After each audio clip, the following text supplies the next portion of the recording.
పాటలు మన వాక్యానికి సహాయకరంగా మత్తయి సువార్త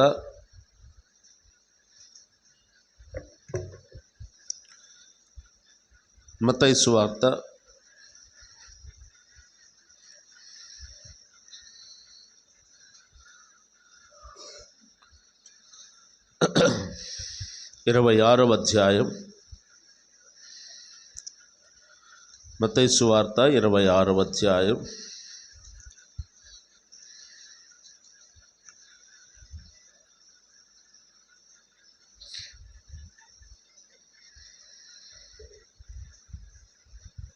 ముప్పై 31 నుంచి చదువుకుందాం.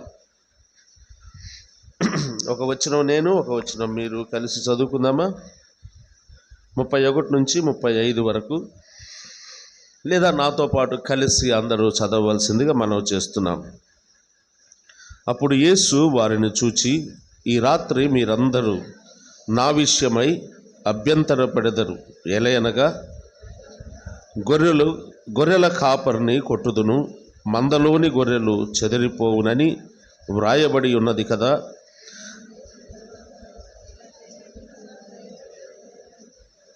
అందుకు పేతురు, నీ విషయమై అందరూ అభ్యంతరపడినను నేను ఎప్పుడును అభ్యంతరపడనని ఆయనతో చెప్పగా, యేసు అతన్ని చూచి, ఈ రాత్రి కోడి కుయ్యక మునుపే నీవు నన్ను ఎరుగవని ముమ్మారు చెప్పెదవని నీతో నిశ్చయముగా చెప్పుచున్నాను నేను.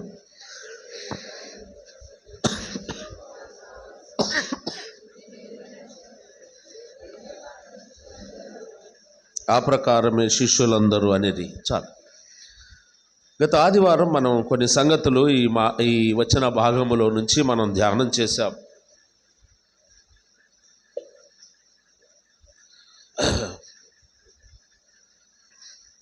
వచన భాగములో నుండి మనం ధ్యానం చేశాం. ఒక ప్రకటన మర్చిపోయాను, క్షమించండి. 9వ తేదీ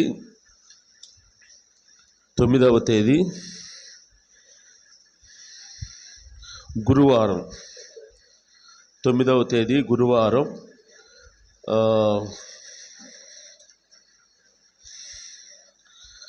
గురువారం గ్రేసీ బర్త్డే సందర్భంగా మందిరములో స్తుతి కూడిక ఉంటుంది. మన శేషమ్మ శ్రీనివాస్ గారుల కుమార్తె అయినటువంటి గ్రేసీ బర్త్డే సందర్భంగా బుధవారం 9వ తేదీ జ్ఞాపకం ఉంచుకోండి. మందిరములోనే 7:30 గంటలకు స్తుతి కూడిక ఉంటుంది. అందరూ పాల్గొనవలసిందిగా ప్రభువు పేరట ప్రేమతో మనవి చేస్తూ ఉన్నాం. మంచిది. ఈ సమయంలో మనం చదువుకున్న వాక్య భాగానికి మనం వచ్చినట్లయితే, గత ఆదివారం మనం కొన్ని సంగతులు జ్ఞాపకం చేసుకున్నాం. జ్ఞాపకం చేసుకున్న సంగతులు ఏమిటి అంటే చెప్తారా? పేతురు దేవుని సన్నిధిలో నుండి పడిపోతున్న విధానాన్ని మనం జ్ఞాపకం చేసుకున్నాం.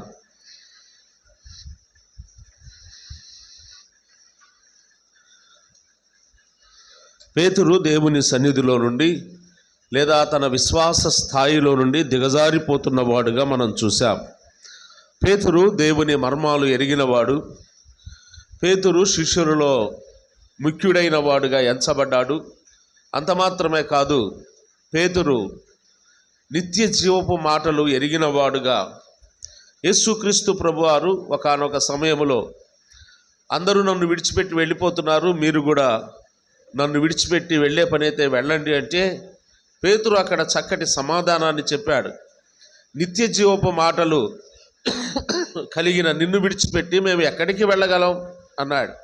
కాబట్టి దేవుని నోటి నుండి వచ్చే ప్రతి మాట నిత్య జీవము కలిగిన మాట అన్న సంగతి పేతురు ఎరిగిన వాడుగా ఉన్నాడు. అలాంటి పేతురు శోధించబడుతున్న సందర్భాన్ని మనం చూస్తూ ఉన్నాం. పేతురు శోధనలో ప్రవేశిస్తున్న సందర్భాన్ని మనం చూస్తున్నాం. అదే 26వ అధ్యాయంలో ప్రారంభంలోనే చెప్పాడు, మీరు శోధనలో ప్రవేశించకుండానట్లు మెలకువగా ఉండి ప్రార్థన చేయుడి అని చెప్పి, ఆ మాట పేతురుతో చెప్పాను అనే మాట కూడా మనం చూసాం కదా. ఎక్కడది? ఏ వచనం? 40 వచనం చూడండి, అదే 26:40. ఆయన మరలా శిష్యుల యొద్దకు వచ్చి వారు నిద్రించుట చూచి, ఒక్క గడి అయినను నాతో కూడా మేలుకొని ఉండలేరా? మీరు శోధనలో ప్రవేశించుకున్నట్టు మెలకువగా ఉండి ప్రార్థన చేయుడి. ఆత్మ సిద్ధమే కానీ శరీరము బలహీనమని ప్రత్యేకంగా పేతురుతో ప్రస్తావించాడు. పేతురు దిగజారిపోతున్న సంగతి ప్రభువుకు అర్థమైంది. ప్రతి విశ్వాసి కూడా దిగజారిపోతున్న సంగతి మనకంటే ప్రభువుకే ముందు అర్థమవుద్ది. మనము ఆత్మీయంగా ఎప్పుడు పడిపోతామో, ఎలాంటి స్థితిలో పడిపోతామో మనకంటే ముందుగా ఎరిగిన వాడు ప్రభు అన్న సంగతి మర్చిపోకూడదు. అందుకే అక్కడ పేతురుతో చెప్పాడు అనే మాట మనం చూస్తున్నాం. పేతురు పతనం ప్రభువుకు కనబడుతూ ఉంది ఎదురుగా. పేతురు దిగజారిపోబోతున్న ఆ స్థితి దేవుడు కనులార ముందుగానే చూడగలుగుతున్నాడు. కాబట్టి పేతురు యొక్క పతనం, ఆత్మీయమైన దిగజారుడుతనాన్ని మనం ఇక్కడ చూసాం. మొదటిది ఎక్కడ పడిపోయాడు పేతురు అంటే, మనం చదువుకున్న భాగంలో ఒక మాట చెప్పుకున్నాం కదా. ఏంటి మొదటి మెట్టు? ఏ మెట్టు పడిపోయాడు? ఎవరు పోయిన ఆదివారం వచ్చిన వాళ్ళు చేతులు ఎత్తండి. పోయిన ఆదివారం వచ్చిన వాళ్ళు చేతులు ఎత్తండి. నాకు చేతులు ఎత్తండి పోయిన ఆదివారం వచ్చిన వాళ్ళు. మరేంటి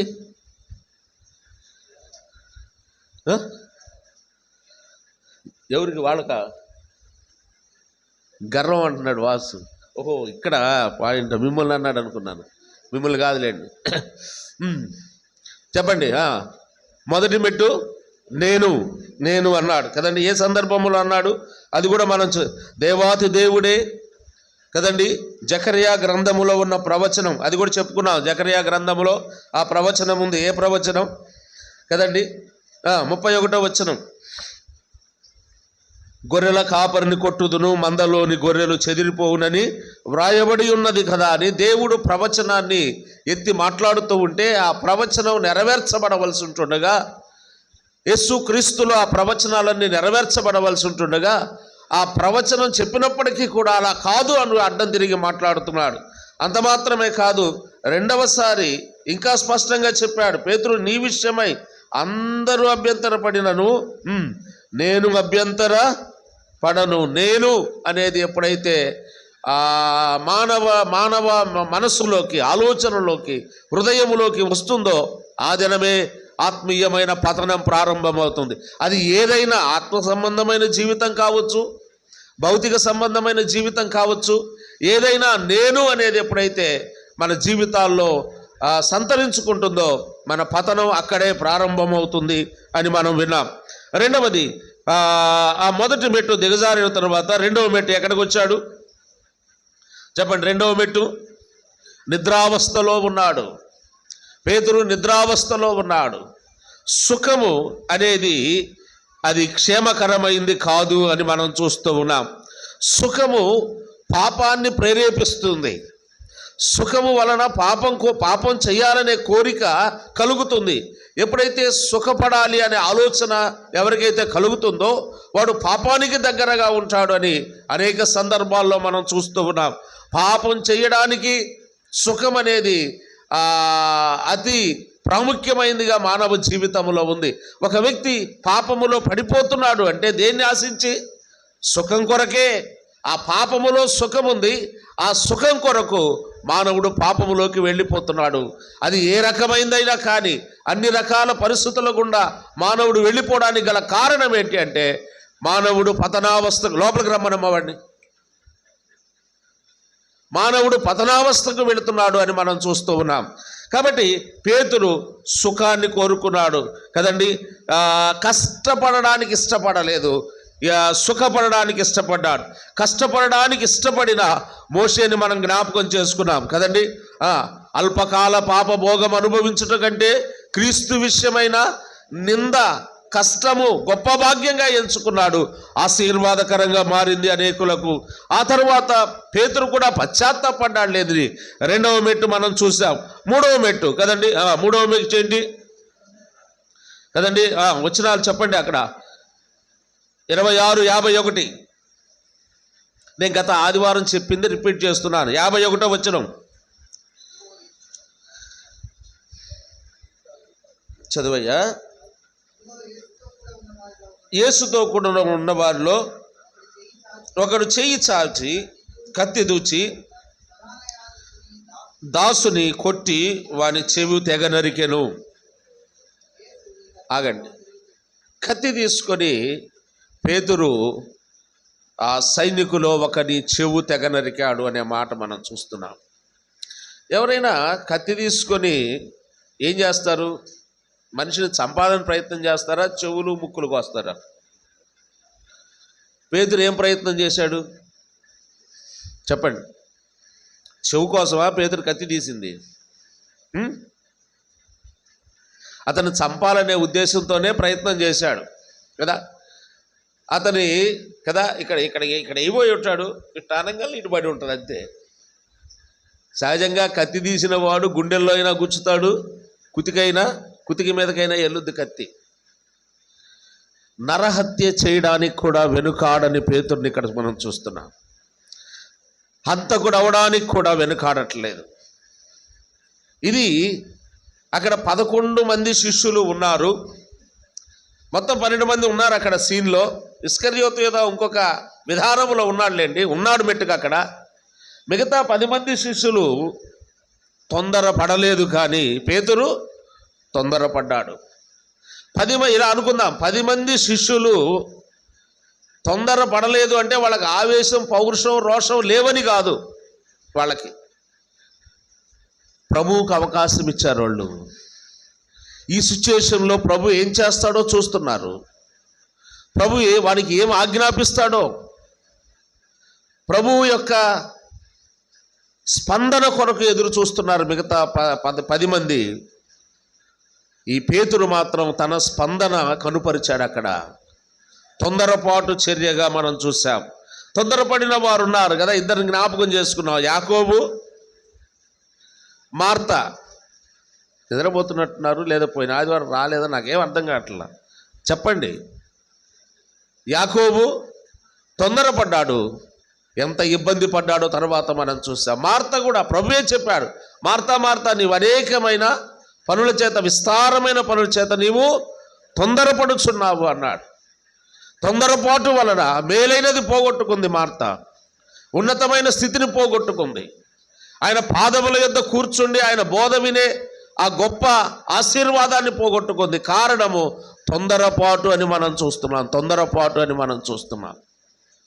అలాగే 3వ మాట యొద్దకొద్దాం, 4వ మాట యొద్దకొద్దాం. చూడండి, 3 సంగతులు మనం చూసాం. పేతురు పడిపోయిన విధానం, పతనమైన విధానం. ప్రభువుతో ఉన్నవాడు, ప్రభు వెంబడి ఉన్నవాడు, నిత్య జీవపు మాటలు కదండి గ్రహించిన వాడు, పరలోక మర్మాలు యేసుక్రీస్తు ప్రభు వారే చెప్పాడు, ఆ మర్మములు తండ్రే నీకు బయలుపరిచాడు పరలోకము నుండి అన్నాడు. అంటే పరలోకము నుండి ఆ మర్మాలు తెలుసుకోగలిగిన జ్ఞానం కలిగిన వాడే ఇప్పుడు ఒక్కొక్క మెట్టు దిగజారుతున్నాడు. కాబట్టి అలాగూ దిగజారుతున్నప్పుడు మన సంగతి ఏంటి? మనం ఏ పరిస్థితుల్లో ఉన్నాం? మనం పేతురు కంటే గొప్పవారమని కాదు, పేతురు చాలా ఉన్నతమైన జ్ఞానం కలిగిన వాడు, ఆత్మ సంబంధం. అలాంటి వాడే నేను అనేది ఎప్పుడైతే పేతురు హృదయంలో ప్రారంభమైందో పతనం ప్రారంభమవుతున్నట్టుగా మనం చూస్తున్నాం. ఇప్పుడు చూడండి, 4వ మాట ఎందుకు వస్తున్నాను రండి. యోహాను సువార్త 18:18. యోహాను సువార్త 18:18.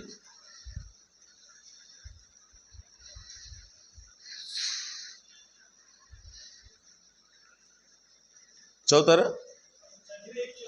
అప్పుడు చలివేయుచున్నందున దాసులను బంట్రౌతులను చలి కాచుకొనుచు పేతురును వారితో నిలవబడి చలి కాచుకొనుచుండెను. చాలు. యేసుక్రీస్తును ఆ గెత్సెమనే తోటలో ఇది జరిగింది. ఏది? పేతురు చెవు తెగ రాను వాని చెవు తెగ నరికాడు.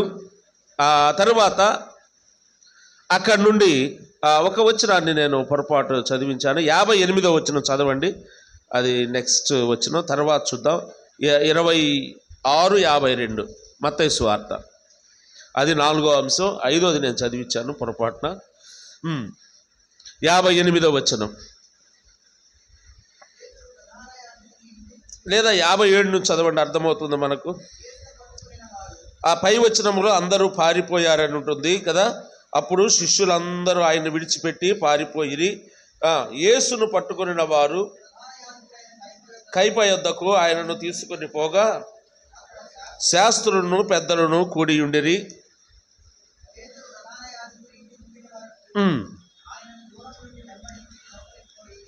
ఆయనను దూరము నుండి వెంబడించి లోపలికి పోయి దీని అంతయు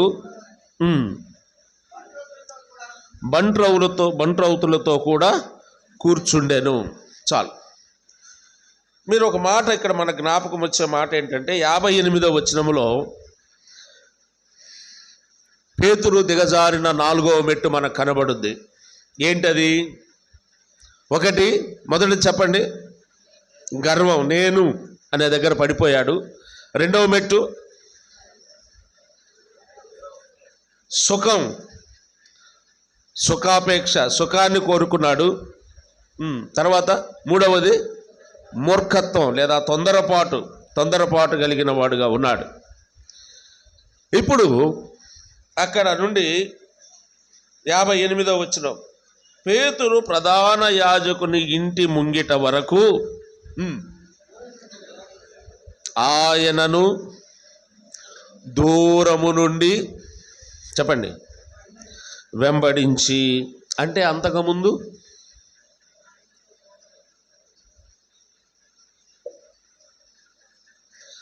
ఎలా వెంబడించేవాడు? ఆయనతో కూడా ఉన్నాడు. వెంబడించడం అంటే అది కూడా ఉండే అనుభవం, అది వేరు. వెంబడించడం అంటే ఎట్లా? ఒకళ్ళు ముందు ఒకళ్ళు వెనక కదా. దట్ ఇస్ కాల్డ్ వెంబడించడం. ఫాలో అవ్వడం అంటే ముందు ఒకళ్ళు నడుస్తూ ఉంటారు, వెనక ఒకళ్ళు నడుస్తారు. ఇక్కడ వెంబడించుట అనే వెంబడించి అనే మాట రాయబడింది. వెంబడించడం అంటే ఖచ్చితంగా ఒకళ్ళు ముందు ఒకళ్ళు వెనక ఉండాల్సిందే. యేసుక్రీస్తు ప్రభు వారు ముందు నడుస్తూ ఉంటే ఇదివరకు ఎలా నడిచేవాడు? పేతురు వెనకాల నడిచేవాడు. అప్పుడు వెంబడిస్తున్నాడు. చెప్పండి, ఇప్పుడు కూడా వెంబడిస్తున్నాడు. అప్పటికి ఇప్పటికి తేడా ఏంటి?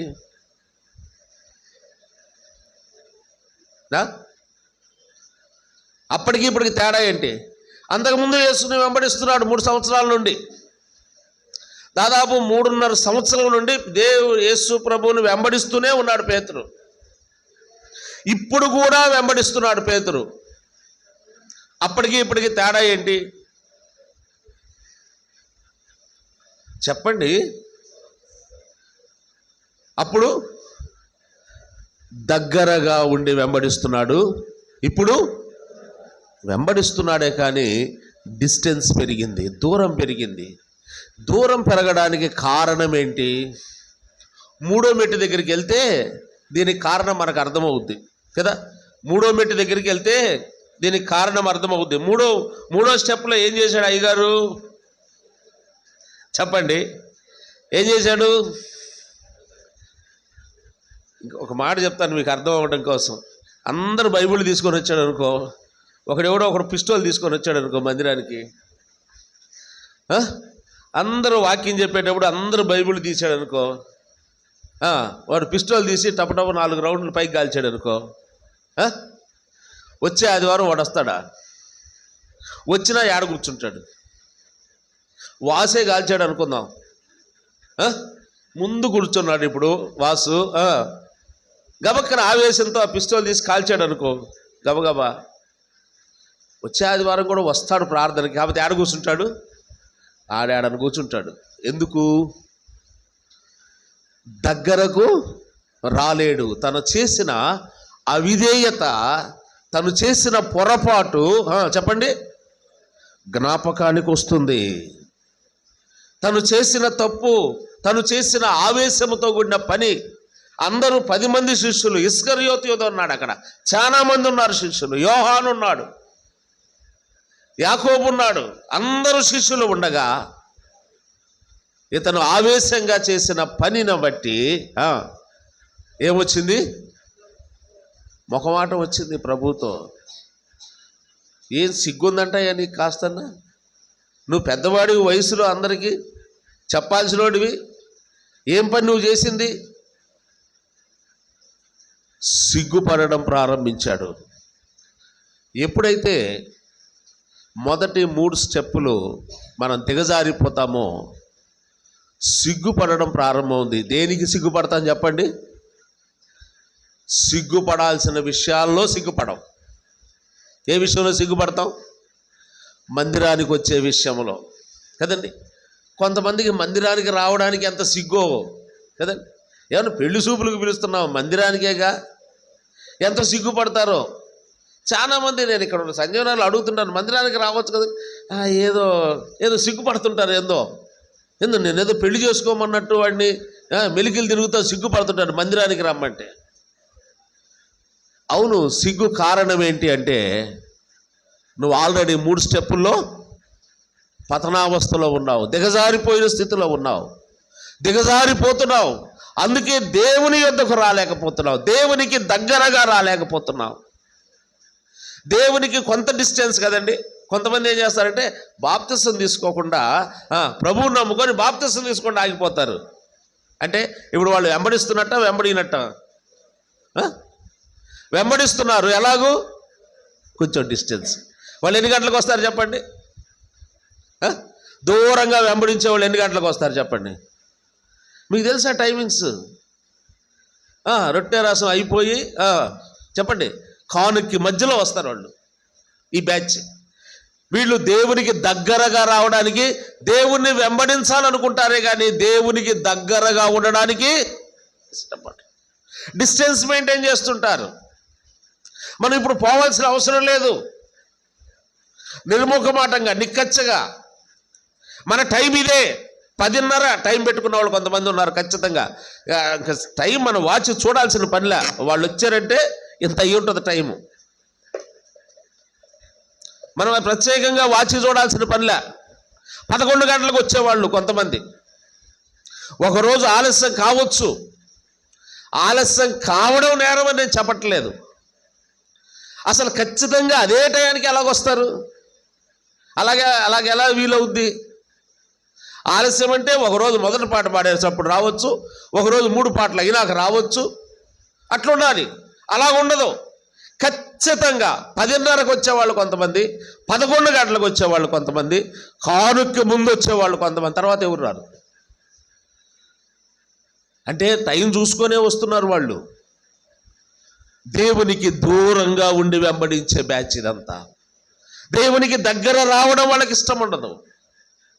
దేవునికి దగ్గరగా ఉండడం వాళ్ళకి ఇష్టం ఉండదు. దేవునికి దగ్గరగా వాళ్ళు ఉండరు. వాళ్ళకి మాత్రం దేవుడు దగ్గరగా ఉండాలి. ఎంతవరకు న్యాయం? ఉంటాడా? ఉంటాడా పోనీ చెప్పండి. దేవుడు మనకు దగ్గరగా ఉండాలి. మన కుటుంబాలకు, మన బిడ్డలకు, మన కుటుంబంలో పరిస్థితులకు అన్నిటికీ దేవుడు మనకు దగ్గరగా ఉండాలనుకుంటున్నాం. బట్ మనం మాత్రం దేవునికి దూరంగానే ఉంటాం. ఆదివారం వరకు వచ్చి వెళ్ళే వాళ్ళు కొంతమంది, మిగతా రోజులతో వాళ్ళకి పని లేదు. ఆ డిస్టెన్స్ మెయింటైన్ చేస్తారు కొంతమంది. బైబిల్ స్టడీతో పని లేదు, స్త్రీల గుడికితో పని లేదు, విజ్ఞాపనతో పని లేదు వాళ్ళకి.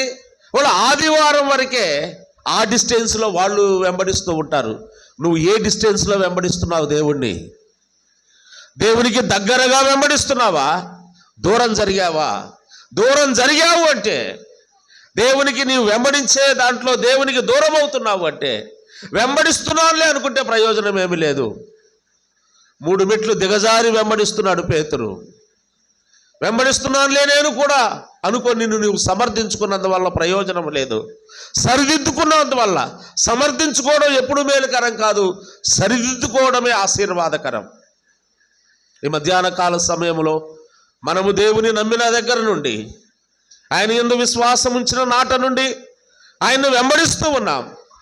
ఎలా వెంబడిస్తున్నాం? దేవునికి మనకు దూరం ఎంత దూరములో వెంబడిస్తున్నాం? దేవుని హత్తుకొని జీవించే విధానం ఉందా? అతడు నా హృదయానుసారుడు అన్నాడు దావీదుని గురించి. ఎంతగా దావీదు దేవుని హత్తుకొని జీవించాడో.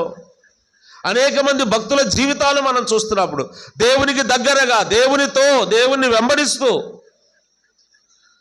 కానీ ఇక్కడ పేతురు ఆయనను దూరము నుండి వెంబడిస్తున్నాడు. ఇది 4వ మెట్టు, దిగజారిపోయే మెట్టు. వెంబడిస్తూనే ఉంటాము, కాస్త డిస్టెన్స్ మెయింటైన్ చేస్తాం. ఈ డిస్టెన్స్లో లేదా ఈ ఈ మధ్య దూరములో జరిగే ప్రమాదం ఏంటి? దూరము అనగానే ఒక వచనం గుర్తు రావాలి బైబిల్లో. దూరము దూరము అన్నప్పుడు ఒక ఫ్యామిలీ గుర్తు రావాలి. చెప్పండి. లూకాసు వార్తలో ఇంకా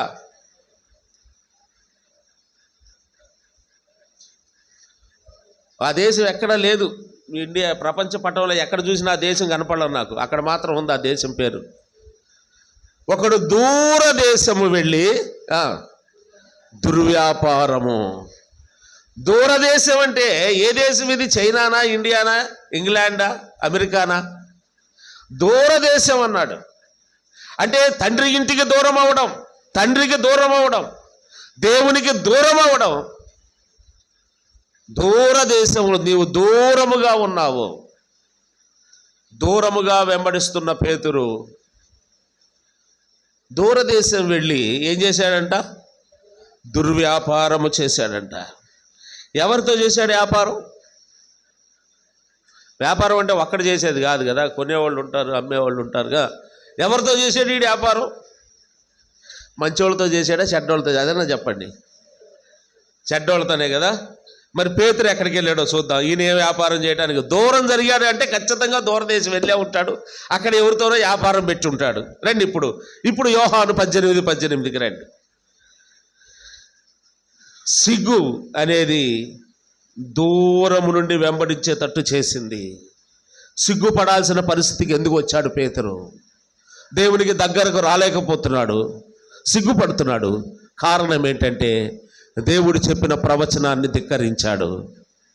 అంత మాత్రమే కాదు, రెండవది సుఖాన్ని కోరుకున్నాడు, తన దేహ సుఖాన్ని కోరుకున్నాడు. మూడవది బుద్ధి తక్కువ పని చేశాడు, మూర్ఖంతో కూడిన పని చేశాడు. ఇప్పుడు రండి, ఇప్పుడు దూరము నుండి అనగా దూరదేశం వెళ్ళాడు. రండి ఇప్పుడు 18 చదువయ్యా.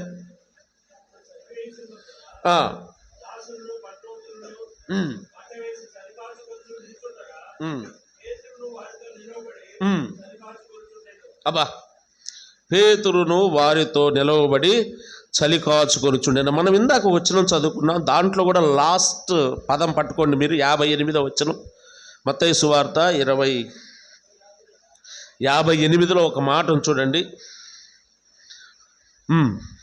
దూరం నుండి వెంబడించి లోపలికి పోయి దీని అంతయు చూడవల్లని బంట్రౌతులతో కూడా కూర్చుండెను. ఆ మాట పట్టుకొని ఇప్పుడు 18కి రండి. ఇప్పుడు ఎక్కడ కూర్చున్నాడు? బంట్రౌతుల దగ్గరికి వచ్చాడు. ఇక్కడ సీన్ ఏందో చూద్దాం. 18 చదవండి. అప్పుడు చలివేయుచున్నందున దాసులను బంట్రౌతులను. ఎవరిళ్ళు? దాసులు అంటే ఎవరు దాసులు? రోమా ప్రభుత్వం యొక్క అధికారులు. బంట్రౌతులు అంటే సైనికులు, అందరు ఉన్నారు. వీళ్ళక్కడ మంట వేసుకొని చలి కాచుకుంటున్నారు. పేతురు ఎక్కడికి వెళ్ళాడు?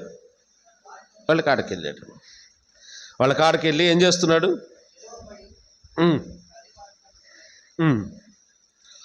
వాళ్ళ దగ్గరికి వెళ్దామని ఎలా అనిపించింది పేతురుకి? కత్తి తీసుకొని వీళ్ళ మీద కదా అటాక్ చేసింది, అవునా కదా?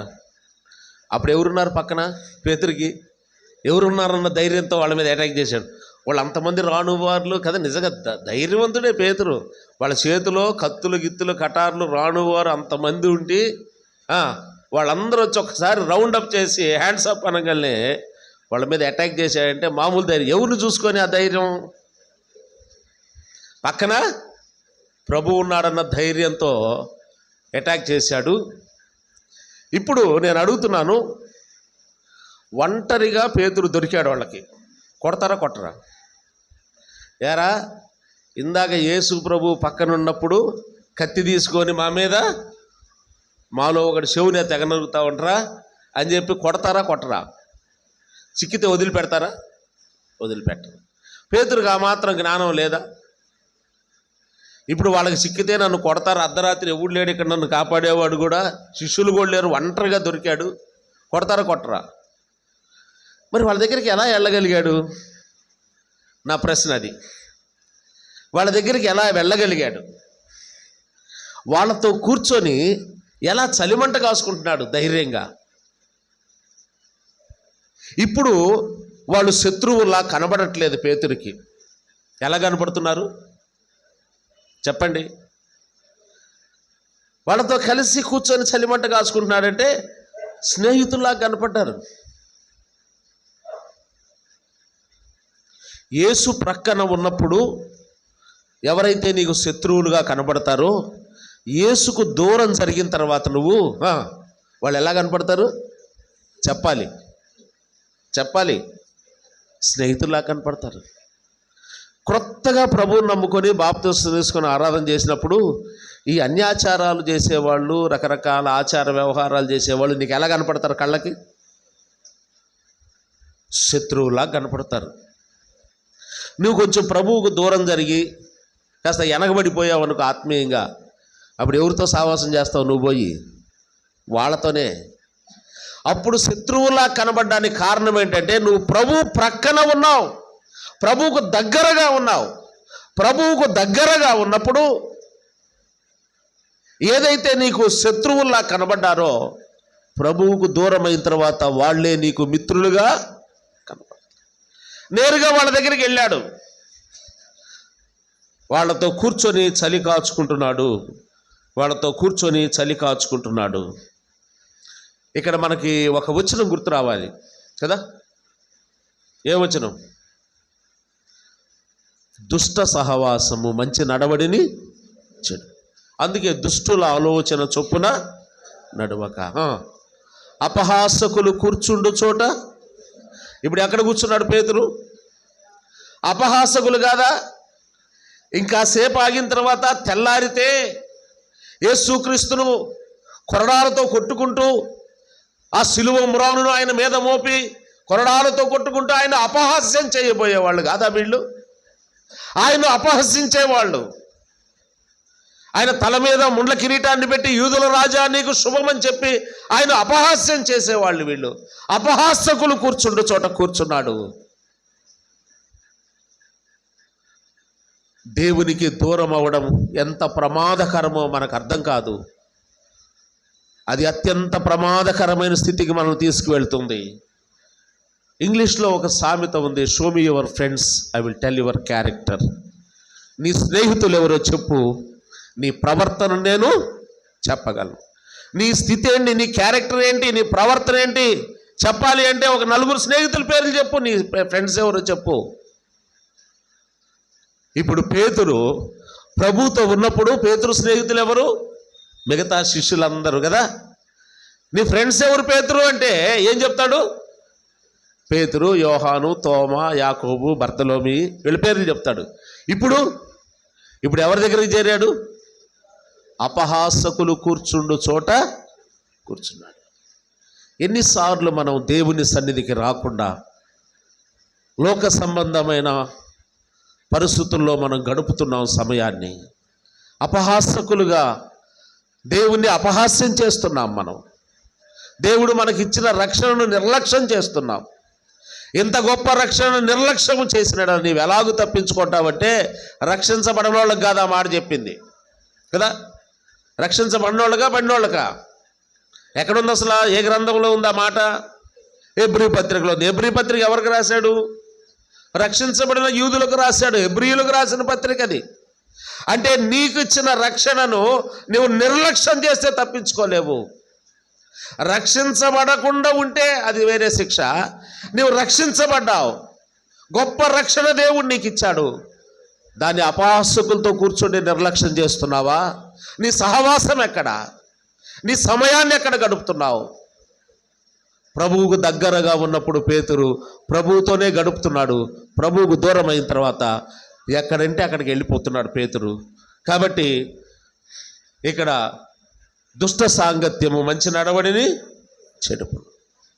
ఇప్పుడు అక్కడ కూర్చున్నాడు, చలి కాచుకుంటూ ఉన్నాడు. చలి కాచుకుంటూ ఉండగా ఏం జరిగింది? రండి 8వ మత్తయి సువార్త 26వ అధ్యాయం 70వ వచనానికి రండి. ఉమ్, ఉమ్, ఉమ్.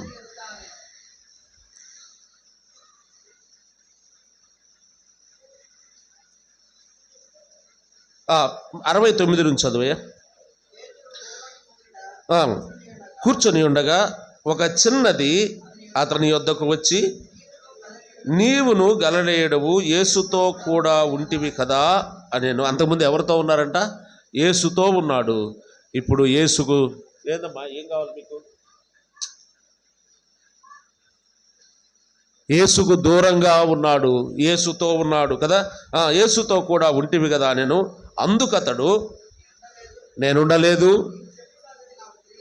నీవు చెప్పు సంగతి నాకు తెలియదు. మొదటి అబద్ధం. తర్వాత అందరి ఎదుట నేను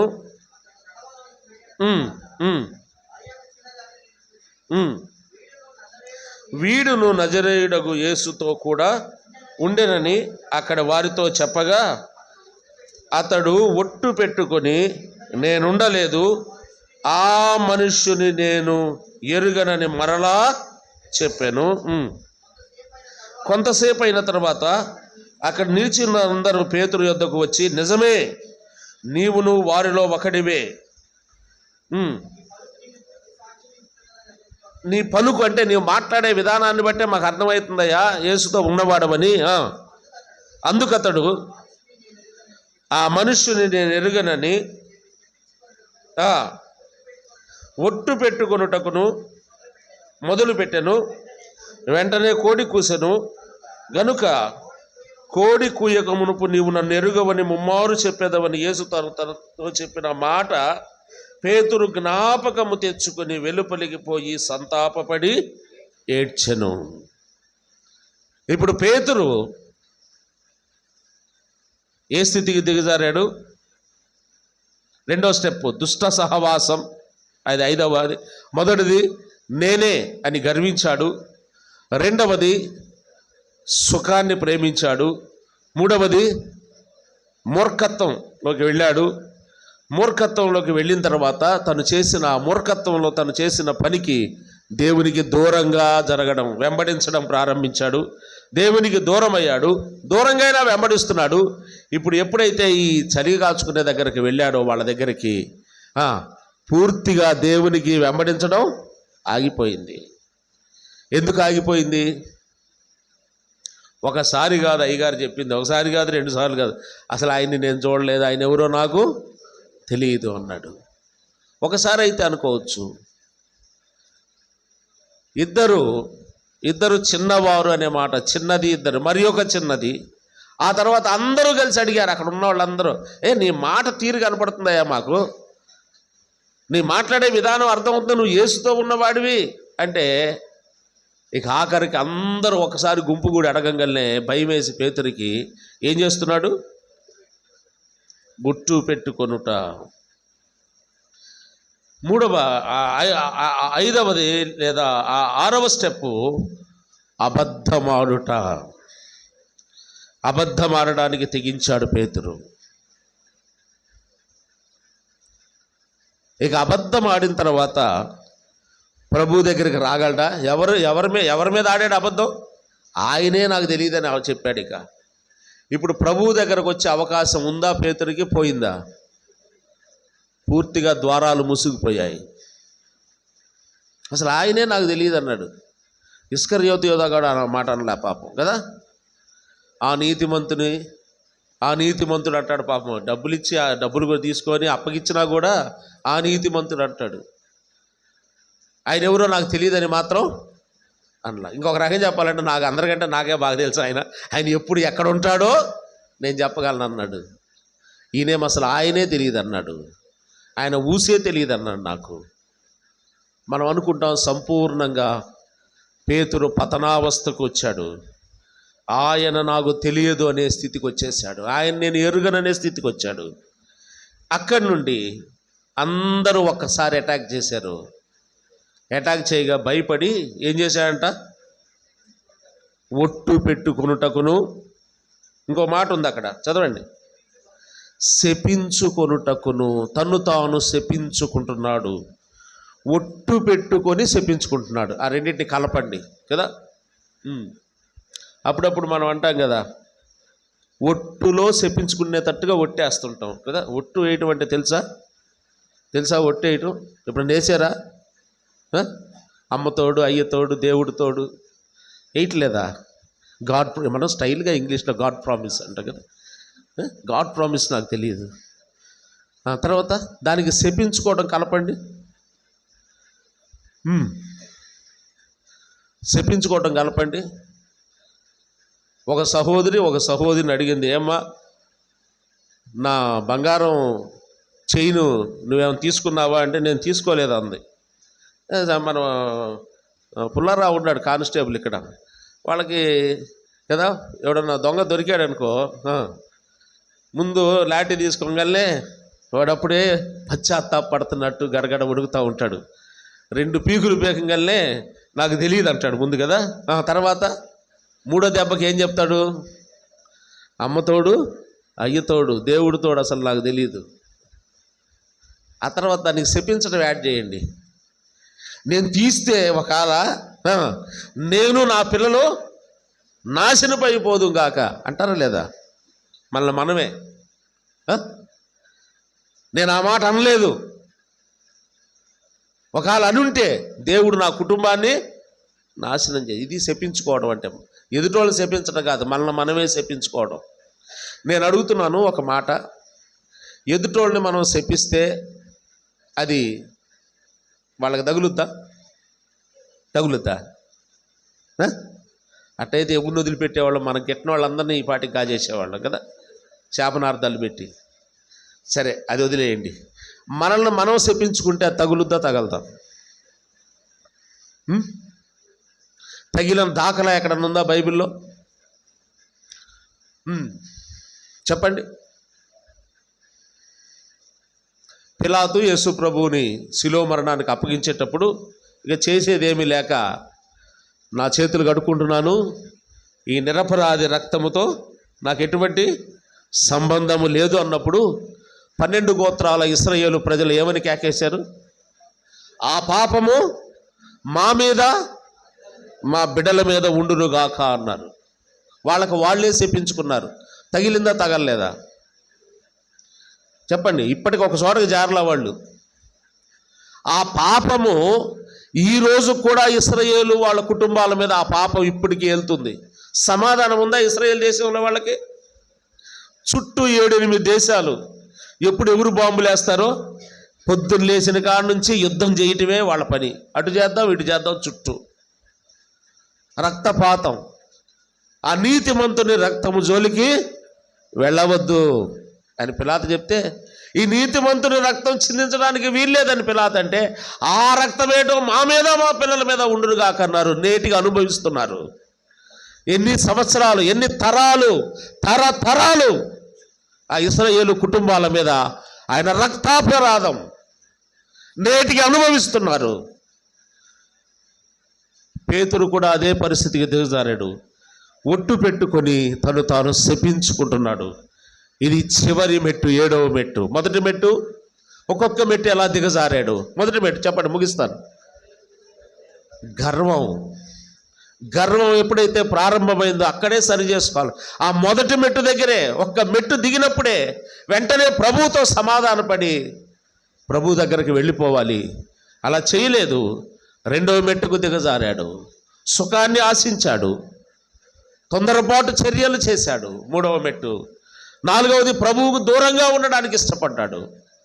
ప్రభువుకు దూరంగా ఉండి అపహాసకులు కూర్చుంట చోట కూర్చుండటానికి వెళ్ళాడు.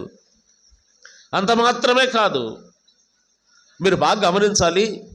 ఈ పేతురును గుర్తుపట్టారు కదా వాళ్ళందరూ కలిసి, బంట్రౌతులు అందరూ, నువ్వు ఆయనతో ఉన్నవాడు కదా గుర్తుపట్టారు. కానీ పేతురుని ఏమన్నా కొట్టారా వాళ్ళు?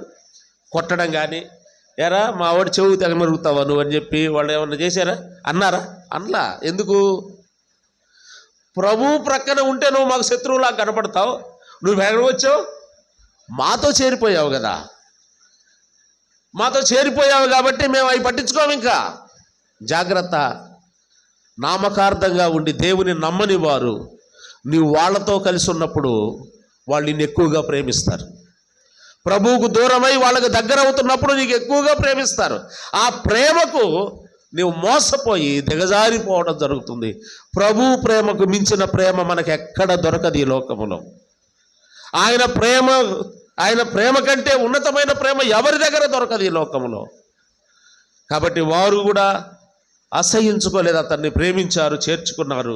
పతనమయ్యాడు, అబద్ధమాడాడు, తను తాను ఒట్టు పెట్టుకొని శపించుకుంటున్నాడు. అక్కడ సీన్ ఎలాగుంటుందో ఆలోచించండి. ఒట్టు పెట్టుకుని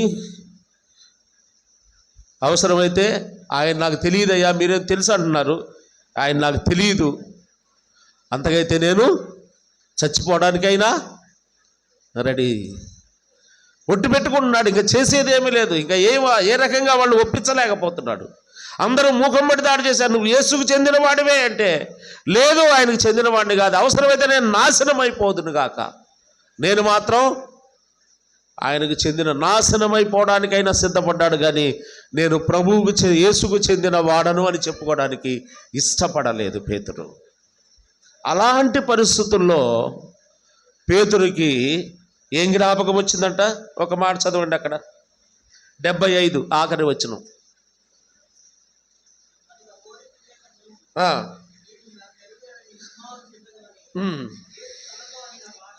మాట పేతురు జ్ఞాపకమును, పతనావస్థకు వెళ్ళాడు. ఇంకా సేపట్లో జరిగే సీన్ ఏంటో చెప్పమంటారా?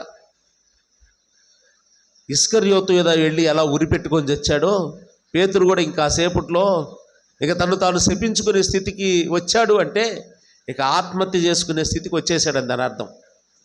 ఇక ఆఖరి స్టేజ్కి వచ్చాడు. పేతురు ఇంకొక వైపు వెళ్ళి ఉరిపెట్టుకొని చావాల్సిన పరిస్థితి. అలాంటి సమయంలో పేతురు ఏం జ్ఞాపకం తెచ్చుకున్నాడంట? చూడండి ఆ మాట. పేతురు యేసు తనతో అనిన మాట జ్ఞాపకమునకు తెచ్చుకొని, యేసు తనతో అనిన మాట జ్ఞాపకము తెచ్చుకొని వెలుపలికి పోయి సంతాపపడి ఏడ్చెను. ఆ సంతాపము ప్రభువుకు సమీపంగా రావడానికి అవకాశం దొరికింది. సంతాపపడి ఏడ్చాడు, ప్రభువును పశ్చాత్తాపడ్డాడు. అయ్యా, నీవు చెప్పినట్టుగానే ఎరుగనని ముమ్మారు నేను బొంకానయ్యా, నన్ను క్షమించు అని సంతాపపడి ఏడ్చాడు. ఆ పడిపోతున్న పేతురును పైకెత్తాడు మరలా. అదే పేతురు యెరూషలేము వీధుల్లో నిలబడి ప్రభు పరలోకానికి ఆరోహణమైన తర్వాత యూదులు రోమీయులకు భయపడి అందరూ ఎక్కడోళ్ళు అక్కడ దాక్కొని ఉంటే, అదే పేతురు యోహానుని వెంటబెట్టుకొని కన్నవాటిని విన్నవాటిని గురించి మేము చెప్పకుండా ఉండలేం, మీరు మమ్మల్ని చంపినా పర్వాలేదని ధైర్యంగా ప్రభువుని గురించి సాక్ష్యం ఇస్తున్నాడు. ఒకప్పుడు పిరికివాడైన పేతురే, ఒకప్పుడు దేవునికి దూరస్తుడైన వాడే, రక్షించబడిన తర్వాతే ఇన్ని స్టెప్పులు దిగజారాడు. అయినా కూడా ప్రభువు మాటను జ్ఞాపకం చేసుకున్నాడు. తనలో పశ్చాత్తాపం కలిగింది, ప్రభువుకు దగ్గరయ్యాడు. ప్రభువు బలమైన సాధనంగా పేతురుని వాడుకున్నాడు. పేతురు మొట్టమొదట ప్రసంగం చేస్తే ఎంతమంది రక్షించబడ్డారు? 3,000 మంది రక్షించబడ్డారు. నేను అడుగుతున్నాను ఈ మధ్యాహ్న కాస్తాను, ఈ 7 మెట్లలో ఏ మెట్టు దగ్గర మనం పడిపోయాం? ఏ మెట్టు దగ్గర మనం ఆగిపోయి ఉన్నాం? సరి చేసుకుందాం. ఆయన మాటలే మనలను పునరుద్ధరింపజేస్తాయి. ఆయన మాటలు మరలా ఆయన దగ్గరకు రావడానికి అవకాశం ఎవరు అంటే ఆయన మాటలే, ఇంకెవరొద్దు, మధ్యలో మధ్యవర్తి అవసరం లేదు. ఆయన మాటలు జ్ఞాపకం చేసుకో. అందుకే ఆయన నన్ను జ్ఞాపకము చేసుకున్నట్టుగా దీన్ని చేయడం. మనం ప్రభువును ఆరాధిస్తున్నప్పుడు ఏ స్థితిలో ఉన్న, ఏ మెట్టు మీద ఉండి ఆరాధిస్తున్నాం, మనల్ని మనం పరిశీలన చేసుకొని పరీక్షించుకోవలసిన వారం. కానీ ఇస్కరియోతు యూదా కూడా అలాంటి అవకాశం దేవుడు ఇచ్చాడు. కానీ ఇస్కరియోతు యూదా అవకాశాన్ని సద్వినియోగం చేసుకున్నాడా? చేసుకోలేదు. ఆ అవకాశాన్ని సద్వినియోగం చేసుకోకుండా పతనానికి వెళ్ళిపోయాడు. ప్రభువుకు దూరం అయ్యాడు, లోకానికి దూరం అయ్యాడు, పాతాళానికి వెళ్ళిపోయాడు. కానీ పేతురు అక్కడ నుండి ఒక రకంగా చెప్పాలంటే ఇస్కరియోతు యూదా ఏ స్థాయికి దిగజారాడో అంతకంటే ఇంకా డౌన్కి దిగజారాడు పేతురు. కానీ ఆయన మాటలు జ్ఞాపకం చేసుకున్నాడంట. అవును, దేవుని వాక్యం ఎందుకు బోధిస్తాం ప్రతి ఆదివారం అంటే ఆ మాటల్లో ఏ ఒక్క మాట మన జ్ఞాపకం వచ్చినా మనం మరలా పునరుద్ధరించబడగలం విశ్వాస జీవితంలో. కాబట్టి ఆయన మాటలు మన జ్ఞాపకంలో ఉంచుకోవాలి. ఆ మాటల వలన పేతురు మరలా దేవుని చేతిలో బలమైన సాధనంగా వెలిగించబడ్డాడు, దేవుని చేతిలో వాడబడ్డాడు. దేవుడు నిన్ను నన్ను కూడా తన చేతిలో బలమైన సాధనంగా వాడుకోవాలన్నాడు. కానీ 7 మెట్ల దగ్గర ఎక్కడో ఏ పరిస్థితుల్లో మనం పడిపోయి ఉన్నామో, ఏ పరిస్థితుల్లో దేవునికి దూరం అయిపోయామో, ఏ పరిస్థితుల్లో దేవునికి మనకు సంబంధాలు తెగిపోయాయో అవి సరి చేసుకొని ఆయన వాక్యము ద్వారా సంతాపపడి, దుఃఖపడి, పశ్చాత్తాపడి ప్రభువుని క్షమాపణ కోరుకొని సరి చేసుకుంటే ఏం కాదులే అట్నే పోతామంటే ఇశ్రాయేలుల కుటుంబాలకు పట్టిన గతి మనకు పట్టుద్ది. వారు కోరుకున్నారు, మాకు ఆయన వద్దు, ఆయన సిలువ వేయండి, ఈ రక్తాపరాధం చాలా గొప్పది అని పిలాతు చెప్తుంటే ఆ రక్తాపరాధం మా మీద మా పిల్లల మీద ఉండునుగా కానీ తేలిగ్గా పలికి వెళ్ళిపోయారు. వాళ్ళు తరతరాలు అనుభవిస్తున్నారు. కంటి మీద కునుకు లేదండి ఇశ్రాయేలు దేశంలో వాళ్ళకి. వాళ్ళు నేను పాజిటివ్గా ప్రజెంట్ చేయట్లేదు, నెగిటివ్గానే ప్రజెంట్ చేస్తున్నాను. నిద్ర ఉందా వాళ్ళకి? 1948వ సంవత్సరం వాళ్ళకి స్వాతంత్రం వచ్చి ఓ దేశంగా సమకూర్చబడ్డారు. ఇప్పటికీ వాళ్ళు పూర్తిగా ఒక చోటకు రాలా. ఇంకా అనేక దేశాల్లో చెదిరే ఉన్నారు యూదులు. పేతురు పత్రిక రాసేటప్పుడు చెదరి ఉన్న భక్త కోటికి అంటాడు, చెదరి ఉన్న విశ్వాసులకు రాశాడు. వాళ్ళే అప్పుడే చెదరగొట్టబడ్డారు. ఇప్పటికీ సమకూర్చబడలేదు ఒక చోటకి. వాళ్ళు కొద్దిమందిగా సమకూర్చబడ్డారు. 1 కోటి కూడా లేదు. వాళ్ళ 95 లక్షలు అంట వాళ్ళ జనాభా. ఈ 95 లక్షల వాళ్ళకి కంటి నిండా కునుకు, రాత్రి ప్రశాంతంగా నిద్రపోలేరు మనం నిద్రపోయినట్టుగా. ఎందుకంటే ఆ రక్తాపరాధము వారిని వెంటాడుతుంది. కోరుకున్నారు. నీవు శపిస్తే ఎదుటి వాళ్ళకి ఏం తగలదు, కానీ నీవు శపించుకుంటే అది ఖచ్చితంగా నీ మీద నేరారోపణ చేస్తాడు దేవుడు. నీవు నీ సొత్తు కాదు, విలువ పెట్టి కొనబడ్డావు, కాబట్టి నీవు శపించుకోవడానికి వీలు లేదని దాని అర్థం.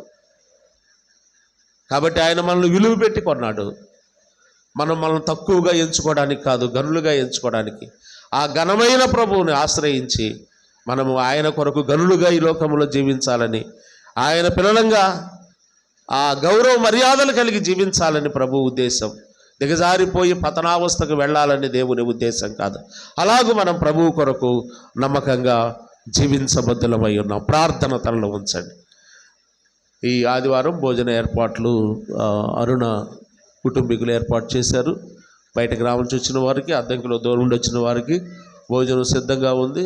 మీరు భోజనం చేసి వెళ్ళవలసిందిగా మనం చేస్తున్నాం. రామారావు బ్రదర్ వచ్చి మనం ప్రార్థన చేసి ముగిస్తారు.